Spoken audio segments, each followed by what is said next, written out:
হানিফ সংকেত দেশের মানুষের কাছে খুবই জনপ্রিয় একটি নাম। বহুল আলোচিত ম্যাগাজিন অনুষ্ঠান ইত্যাদির উপস্থাপক হিসেবে ব্যাপক পরিচিতি লাভ করেন তিনি। এবার সেই জনপ্রিয় অনুষ্ঠান ইত্যাদিতেই মারামারি ও ভাঙচুরের ঘটনা ঘটে।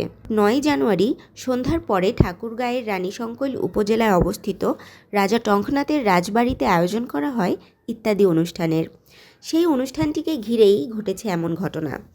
পরে অনুষ্ঠান বন্ধ করে দেয় কর্তৃপক্ষ।